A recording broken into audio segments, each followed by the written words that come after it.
한 나라의 리더가요, 자신의 정책으로 직접적인 이익을 볼 수 있는 그런 분야에 그것도 아주 큰 돈을 개인적으로 투자한다면 여러분은 어떻게 생각하세요? 오늘 바로 이 질문의 한가운데로 한번 들어가 보려고 합니다.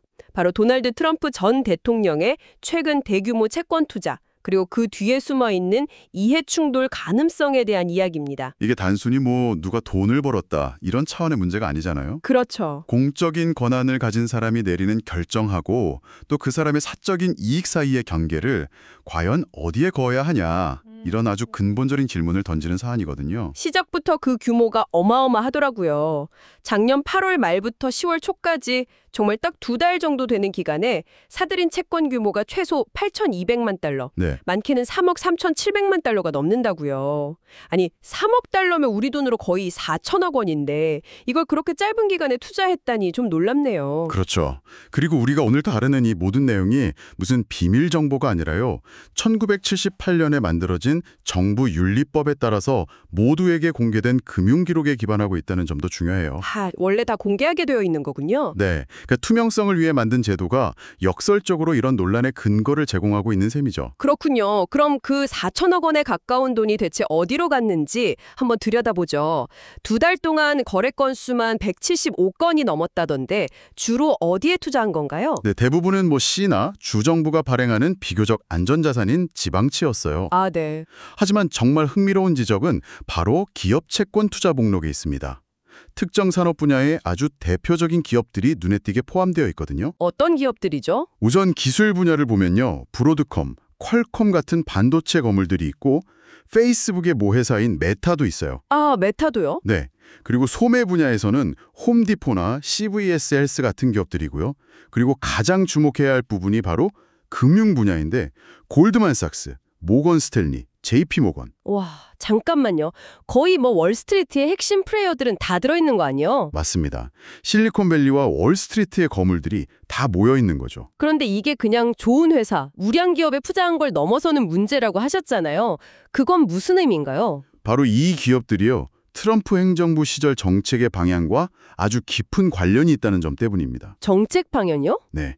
예를 들어서 그의 행정부는 금융규제 완화를 핵심 기조 중 하나로 내세웠잖아요. 네, 그랬죠. 그런데 지금 보니까 월스트리트의 핵심 은행들 채권을 대거 사들인 겁니다. 그러니까 정책으로 혜택을 받을 가능성이 아주 큰 곳에 개인의 돈이 흘러들어간 그런 그림이 그려지는 거죠. 정책의 방향과 개인 투자의 방향이 일치한다. 이 지점이 바로 오늘 이야기의 핵심이군요. 가장 논란이 되는 사례가 있다면서요. JP모건 이야기부터 좀 해주시죠. 네, 이 JP모건 사례는 그 타이밍이 정말 기가 막힙니다. 타이밍이요? 8월 말에 JP모건 채권을 사들인 사실이 공개됐는데요. 바로 다음 날 트럼프가 법무부에 JP모건을 조사하라고 요구해요. 네, 하루 만에요? 네, 과거에 유죄 판결을 받은 성범죄자 제프리 앱스타인하고 이 은행이 도대체 어떤 관계였는지 한번 들여다보라는 거였죠. 잠깐만요. 하루 전에는 그 회사에 투자를 하고 바로 다음 날에는 그 회사를 뒤흔들 수 있는 조사를 지시했다고요? 이건 상식적으로 좀 이해가 안 되는데요? 그렇죠. 한쪽에서는 기업의 가치를 보고 돈을 넣고 다른 한쪽에서는 그 기업의 명성에 흠집을 낼 수 있는 칼을 빼드는 모양새니까요. 물론 JP모건 쪽에서는 앱스타인과의 관계를 후회하고 범죄를 도운 적은 없다고 선을 그었습니다. 하지만 이런 기묘한 상황 자체가 여러 가지 해석을 낳게 만들죠. 근데 이게 정말 어떤 의도가 있었을까요? 그냥 우연의 일치일 수도 있는 거 아니에요? 대통령도 개인으로서 투자할 자유는 있는 거니까요. 법적으로는 문제가 없는 건가요? 그거 아주 중요한 질문입니다. 실제로 이게 불법이라고 딱 잘라 말하기는 어려워요. 하지만 공직자의 행동이라는 게 의심받을 여지 자체를 만들지 않는 게 중요하거든요. 맞아요. 이 경우는 그 선을 좀 아슬아슬하게 넘나드는 것처럼 보이는 거죠. 그리고 인텔의 사례를 보면 이런 우연이 자꾸 반복된다는 게 더 큰 문제입니다. 인텔은 또 어떤 상황이었죠? 인텔의 경우는 그 순서가 훨씬 더 노골적입니다. 순서요? 네. 먼저 트럼프 행정부의 지시에 따라서 미국 정부가 인텔의 지분을 사들이는 일종의 지원 결정을 내려요. 네. 그리고 그 결정이 고만 바로 직후에 트럼프 개인이 인텔 채권을 매입한 겁니다. 그건 순서가 정말 중요하네요. 정부가 특정 기업을 밀어주기로 딱 결정한 뒤에 그 결정을 내린 최고 책임자가 개인 돈으로 그 회사에 투자를 했다는 거잖아요. 바로 그겁니다. 결국 정부가 이 기업을 밀어줄 것이다라는 가장 확실한 내부 정보를 정책 결정자 본인이 가장 먼저 활용한 셈이 되는 거죠. 와, 이건 단순한 정보의 비대칭성을 넘어서 문제예요. 그 정책 결정이 과연 순수하게 국익만을 위한 것이었는지 아니면 혹시 개인의 투자 수익까지 염두에 둔 건 아닌지 그런 근본적인 의문을 제기할 수밖에 없게 만드니까요. 그렇게 말씀하시니까 문제가 훨씬 선명해지네요. 이건 단순히 운이 좋았다고 말하기는 좀 어려운 상황 같은데요. 당연히 백악관에서도 입장을 냈겠죠? 물론입니다. 공식 입장은 명확해요. 트럼프 본인이나 그의 가족은 투자 포트폴리오 운영에 전혀 관여하지 않는다. 아, 관여하지 않는다. 네, 모든 투자 결정은 제3의 금융기관이 독립적으로 알아서 한다는 겁니다. 그리고 법에 따라 재산 공개 의무도 성실히 이행하고 있다고 덧붙였죠. 언뜻 들으면 완벽한 해명 같은데요?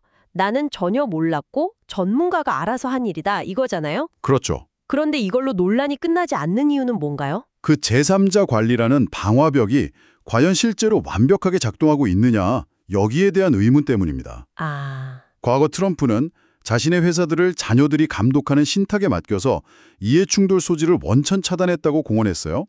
하지만 지난 6월에 제출된 연례재산 공개 서류를 보면요. 그가 운영하는 수많은 사업체에서 발생한 수입이 결국에는 모두 그에게 귀속되는 구조라는 게 드러났거든요. 그러니까 서류상으로는 분리된 것처럼 보이지만 실제 돈의 흐름을 보면 최종 목적지는 결국 트럼프 본인이라는 거군요. 맞습니다. 구체적으로 수입 내역도 정말 다양해요. 어떤 것들이 있었나요? 2024년 연례보고서를 보면 암호화폐 투자로 벌어들인 수입, 그리고 전 세계에 있는 골프장이랑 부동산에서 나오는 수입, 또 자신의 이름을 빌려주는 각종 라이센스 사업 수입, 이걸 다 합쳐서 6억 달러. 6억 달러요? 네, 우리 돈으로 8천억 원이 넘는 돈을 벌어들인 걸로 나타났어요. 특히 암호화폐 투자가 그의 자산을 크게 불렸죠. 대통령직을 수행하면서도 여전히 거대한 사업 제국을 통해서 막대한 돈을 벌어들이고 있었다는 거네요. 그럼 전체 자산 규모는 어느 정도로 파악되나요? 지난 6월 기준으로 보면요. 그의 자산은 최소 16억 달러, 약 2조 2천억 원 이상으로 추산됩니다. 2조 원이요? 네. 이처럼 방대한 개인 자산과 세계 최강 대국의 대통령이라는 공적 지위가 얽혀 있다 보니까 어떤 결정을 내리던 이해충돌 논란에서 자유롭기 어려운 그런 구조적인 문제를 안고 있는 셈입니다. 자, 그럼 오늘 이야기 한번 정리해보죠. 우리는 트럼프 전 대통령의 대규모 채권 투자, 특히 그의 행정부 정책과 궤를 같이 하는 것처럼 보이는 기업들에 대한 투자가 불러일으키는 그 이해충돌 가능성을 살펴봤습니다. 네. 모든 자산 관리는 전문가에게 맡겼다는 공식적인 해명이 있었고요. 하지만 정책 결정과 개인 투자 사이에서 반복적으로 발견되는 이 기묘한 타이밍. 이 둘 사이의 간극이 우리가 마주한 딜레마인 것 같네요. 맞습니다. 그리고 이 논의의 끝에서 이 모든 걸 지켜보고 계신 분들께 마지막으로 생각해 볼 만한 질문 하나를 던지고 싶어요. 네, 어떤 질문이죠? 우리가 오늘 나눈 이야기들은 모두 1978년에 만들어진 정부 윤리법이라는 투명성 장치 덕분에 알 수 있었던 사실들입니다. 아, 그렇죠. 그런데 거의 반세기 전에 만들어진 이 법의 틀이 과연 오늘날에도 유효할까요? 어떤 의미이신가요? 이 법을 처음 만들었을 때 과연 지금처럼 한 나라의 리더가 수조 원대의 자산을 굴리는 이런 복잡한 금융제국의 수장일 거라고 상상이나 했을까요? 그러네요. 어쩌면 우리는 한 50년 된 낡은 자를 가지고 지금 시대의 거인을 재려고 애쓰고 있는 건 아닌지 모르겠습니다. 지금 이 시대의 리더들에게 맞는 새로운 투명성의 기준과 더 강력한 제도적 장치가 필요한 건 아닐지 우리 모두가 함께 고민해봐야 할 숙제라고 생각합니다.